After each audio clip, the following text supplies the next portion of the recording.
Yeah, workers in Debenhams Blackrock, along with nearly 1,000 other workers, were at the picket lines this morning at 6 o'clock this morning. I joined them about 7:30.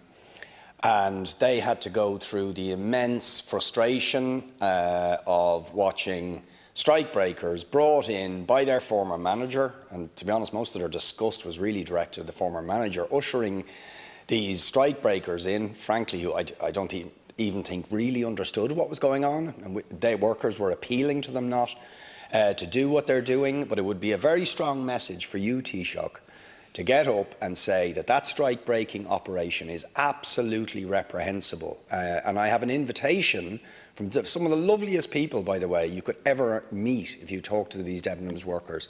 Because they didn't blame the strikebreakers, they blamed KPMG, they blamed the inaction of the government, they blamed Debenhams. And Martin, one of the workers down there, has invited you to come down to Blackrock, and he said he'll buy you lunch in McDonald's, because there's a McDonald's there, and give you a cup of coffee and talk through to you in a social dialogue about their plight and what you could do. So that's a direct invitation from Martin at Blackrock Debenhams and Viv and the shop steward Eilish to come down and engage with social dialogue with them tomorrow morning when they are fighting for justice in a very just cause and against reprehensible treatment at the hands of KPMG. I think if we can see the Taoiseach going to McDonald's, we'll have to take a photograph of that event. Taoiseach.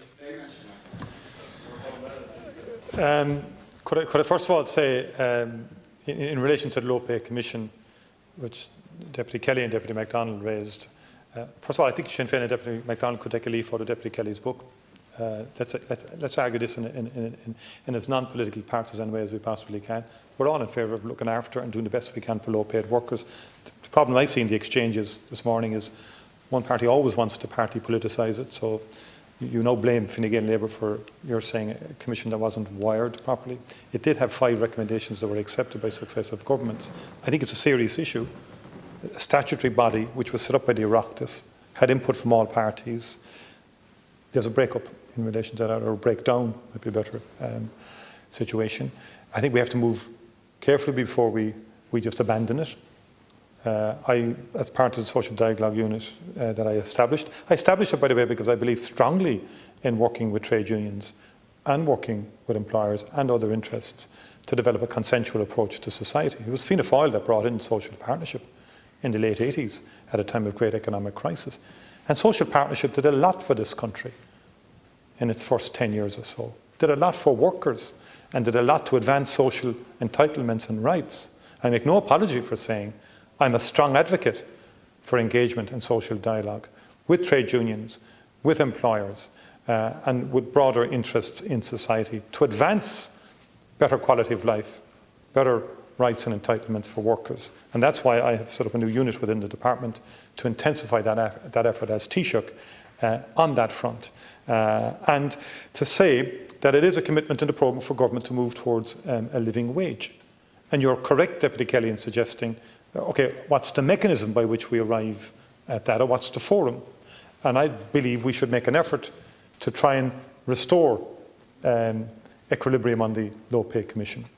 You're also correct in saying the government hasn't made a decision as to whether it will accept that recommendation or not. That will be done closer to budget time. And we're very conscious of the issues. One should, in fairness, ascertain the reasons. I mean, I'm conscious as the reasons why that this recommendation has come forward. I'm conscious as a government we're supporting a lot of employers out there.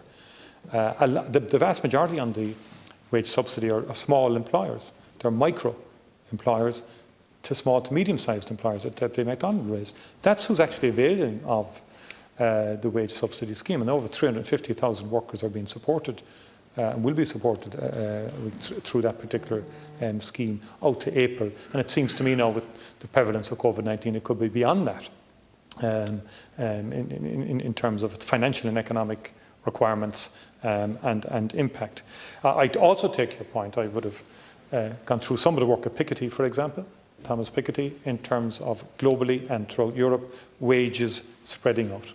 Those on higher incomes getting proportionally more over the decades compared to those on lower incomes. And I think there is an obligation on the state to work towards bridging that again and giving people a decent wage with decent entitlements, such as sick pay, and government is working on that. We want to work constructively with the legislation you've brought forward. That was our intention at Cabinet yesterday, not to dismiss it, but to say, okay, let's have a serious engagement with unions and all concerned and employers to see how can we devise a more structured sick pay regime within our overall pay framework and entitlement framework in the country. And on the sectoral issues, again, the government did appeal the High Court decision in relation to the sectoral pay awards, and obviously we're keen to protect the rights that have been enshrined in the various orders. On Debenhams, could I say at the outset, I've met quite a number of workers on a number of occasions in relation to the Debenham situation. And I don't approve of strike breaking or any approach like that. That's not going to resolve these issues. And the union involved has been seeking to try and resolve this issue. What I don't want to do either is walk people up a hill, sort of pretending we can do everything. I think the workers now know that's not the case. And I think whatever we say and do has to be grounded in reality. And within, I've met quite a number of workers, Deputy Boyd-Barrett, and the issue now is how can we try and bring a resolution to this, and it's not easy. Thank you, Taoiseach. We need to move to question 3, please.